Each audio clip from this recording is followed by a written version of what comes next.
50bp를 올리는 것은 이번이 처음이라 무거운 책임감을 느끼면서 내린 결정이라는 점을 먼저 말씀드립니다. 네, 기준금리 0.5%포인트 인상. 한국은행이 사상 처음으로 빅스텝을 밟았습니다. 지난 4월, 5월에 이은 세 차례 연속 인상으로 우리나라 기준금리 2.25%가 됐습니다. 유례없는 급격한 인상입니다. 이번 결정의 배경과 금융시장에 미칠 영향 그리고 대응 전략까지 알아봅니다. 강영현 유진투자증권 이사 나오셨습니다. 네, 이사님 안녕하세요. 안녕하십니까. 자, 이 한국은행 이창용 총재 본인은 어떨 때는 비둘기가 되고 어떨 때는 매가 된다고 하더니 오늘은 글쎄요 좀 매의 발톱을 드러냈다 이렇게 봐야 되는 겁니까? 네, 어떻게 보면 50bp를 전례 없는 일들을 해왔기 때문에 매파 아니냐라고 생각하실 수 있을지 모르지만 네. 실제로 내용을 보면 비둘기파, 뼛속까지 비둘기다라고 보시면 될 것 같습니다.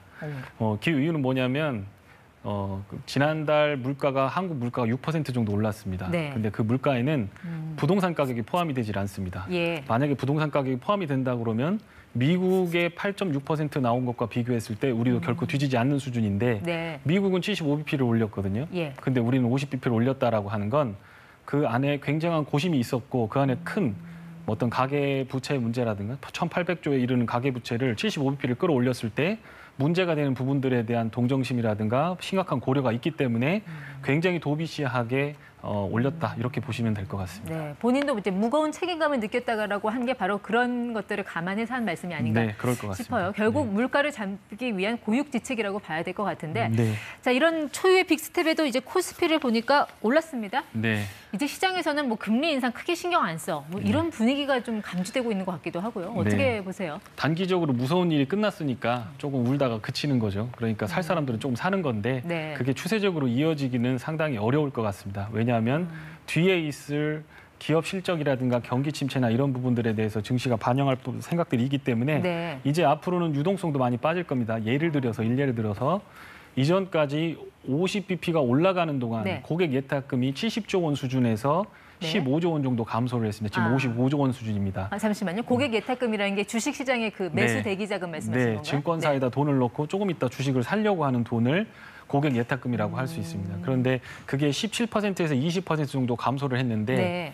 그거보다 더 큰 폭으로 감소할 가능성이 있는데 그 이유는 뭐냐면 이자도 내야 되고 자산 가격도 처분해야 되고 이제 주식할 돈이 없어지는 거죠. 그러니까 예전에는 많은 주식들이 그냥 다 똑같이 올라갔지만 이제는 올라가야 될 주식이 충분히 돈을 끌어당기지 못해서 네. 좋은 주식이 못 올라가는 장세가 펼쳐질 가능성이 상당히 높다 이렇게 보시면 될 것 같습니다. 그러니까 금리가 올라가니까 차라리 빚 갚는 게 낫지 네. 주식할 생각은 없다라고 네. 하는 분들이 점점 늘어날 수 있다는 거군요. 네, 그렇습니다. 네. 평균 내보면 돈이 빠져나가는 흐름이 나올 것 같습니다.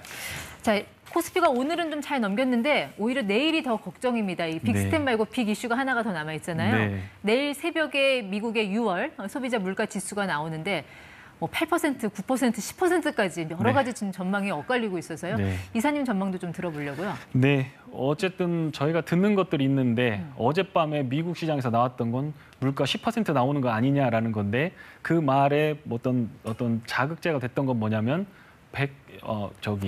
네. 청와대 뭐라고 하죠? 백악관. 예. 백악관에서 얘기를 했습니다. 물가가 높게 나온다 하더라도 놀래지 마시라고 얘기를 했거든요. 네. 그러니까 애널리스트들이 추정한 건 8.8%. 지난달에는 8.6%였는데 8.8% 나올 거라고 했는데 그 정도 나올 거라면 백악관이 왜 브리핑을 했겠느냐. 그러니까 9% 넘어설 거다라고 하는 게 있었고 네. 여의도에서 듣기는 9.1, 9.2%까지도 나올 거라고 얘기했는데 어제 저녁 미국은 10%도 나올 수 있다 이렇게 얘기가 나온 겁니다. 10% 그거는 약간 증권사 찌라시 같은 데서 돈 내는 얘기 아니었어요? 그런 겁니다. 네. 그러니까 위스퍼라고 해서 소문인 건데요. 그게 그렇게 될지 안 될지는 이제 두고 봐야 된다 이렇게 생각하시면 됩니다. 그렇군요. 백악관이 미리 연막을 좀 치긴 했습니다만 네. 시장에 일단 9%, 이 9자를 보면 굉장히 놀랄 것 같은데요. 네. 어쨌든 금리 인상이 2주 후에 결정이 납니다. 26, 27일에 FOMC가 열리는데 그때 네. 75bp를 올릴 거냐, 100bp를 올릴 거냐에 대해서 왈가왈부할 겁니다. 예. 그러니까 시장 예상치대로 9.1%, 9.2% 나오면 시장이 변동성을 보이다가 안정이 되겠지만 네. 만약에 그보다 높다라고 하면 75bp 갖고 안 되니까 더 땡겨야 된다라고 하면서 시장이 많이 출렁거릴 가능성이 있게 되고요. 그렇게 되면 연준에서도 어떤 생각을 가지고 대응을 할지 굉장히 수가 깊어질 거다 이렇게 생각합니다. 만약에 연준이 75bp 올리면 지금 우리가 미국보다 금리가 높아졌습니다만 다시 또 재역전이 될 수 있겠네요. 25bp 정도 미국이 더 앞서가는 상황이 됩니다. 지금의 우리의 금리 우위는 한 2주도 못 가는 그런 그렇습니다. 우위라고 봐야 될 것 같습니다. 자, 이렇게 긴축의 속도를 내면 이 실물 경제가 안전할까요? 연준이 가까스로 살아올린 경기를 그렇게 훼손하면서까지 계속 좀 속도를 낼 걸로 보세요. 그러니까 뭐 제가 보는 뷰는 훼손된다라고 보고 있는 건데 여의도에 갑론을박이 딱 있습니다. 지금 지수대가 어떤 대역이냐면 경기 침체 안 온다라고 하는 수준, 경기 침체 안 오고 일반적인 조정 수준까지 딱 내려와서 거기서 딱 멈춰 있습니다. 더 올라가지도 않고 내려가지도 않고. 그런데 경기 침체가 오는 신호들이 딱 보이기 시작하면 거기서부터 다시 미끄러질 가능성이 있게 되고요. 네, 그래서 어쨌든 지금 봤을 때 소비라든가 재고, 투자 모든 산업 지표를 봤을 때 앞으로 3개월에서 6개월 안에는 훨씬 더 나쁜 경제 상황에 직면할 건 분명하다 이렇게 보여집니다. 이창용 총재는 경기 침체가 올 수도 있고 안 올 수도 있다라고 보시는데 그 이사님께서는 이미 올 거라고 좀 확신을 갖고 계신 것 같은데 뭐 어떤 지표를 보고 계신 건가요? 뭐 지표들은 여러 가지가 있는데 예를 들어서 구리 가격 같은 거 한번 보시면 됩니다. 구리 가격이나 WTI 같은 걸 이렇게 보시면 국제 유가요? 3개월 전에 국제 유가가 빠진다고 할 때는 이거 좋은 신호다라고 인플레 압력이 완화된다라고 했는데 지금은 빠지면은 이거 경기 침체 가는 거 아니야라고 하면서 수요 감소를 걱정하거든요. 근데 그때와 구리 가격을 비교해 보시면 구리 가격은 매달려 있었습니다. 3개월 전에는. 근데 지금은 구리 가격이 급락을 하면서 유가도 같이 빠집니다. 그러니까 유가를 인플레라고 보고 구리 가격은 실물 경제를 대변하는 메탈이라고 보시면 되는데 금속이라고 보시면 되는데 그게 두 개 같이 빠지니까 인플레는 줄어드는 건데 실물 경제가 더 부러지는 거 아니냐 이렇게 하면서 의구심을 갖고 있는 상황이다. 이렇게 지금 갑자기 됩니다. 구리값을 말씀하셔서 조금 시청자분들이 혼동을 가질 수 있을 것 같아서 설명을 드리면 한 석 달 전에도 $100 밑으로 유가가 내려왔었잖아요. 그때는 경기 침체 얘기 안 나왔었거든요. 안 나왔죠. 인플레 완화로 좋은 신호로 받아들였습니다. 하지만 그때와 좀 달라진 게 구리값이다. 맞습니다. 그게 같이 빠지는 거는 경기 침체한 신호로 볼 수 있다라는 그런 말씀이신 것 같습니다. 자, 그런데 지금 보면요, 뭐 국제 유가뿐만 아니라 곡물 가격도 그렇고 금속 가격도 그렇고 전반적으로 낮아지는 거는 그래도 좀 경기가 반등할 수 있는 신호로 해석할 여지도 있지 않습니까? 그러니까 그거를 판단을 하는 거에 따라서 시장이 매수와 매도가 갈리는 건데요. 그게 이제 좋은 인플레 완화 신호로 볼 거냐 아니면 그게 경기가 침체하는 신호로 볼 거냐에 따라서 시장 위아래로 갈리고 있다 이렇게 보시면 됩니다. 지난번에 저희 프로그램 출연하셨을 때는 그 코스피 바닥의 2,000선까지 보셨어요. 지금도 그 전망은 유효하십니까? 네, 지금 마음 같아서는 그보다 더 내리고 싶은 상황인데요. 왜냐하면 경기 침체가 된다라고 하면 지금 부동산 대출에 있는 거, 그러니까 지금 전반적인 상황 그렇습니다. 부동산 채권, 주식 모든 게 다 거품입니다.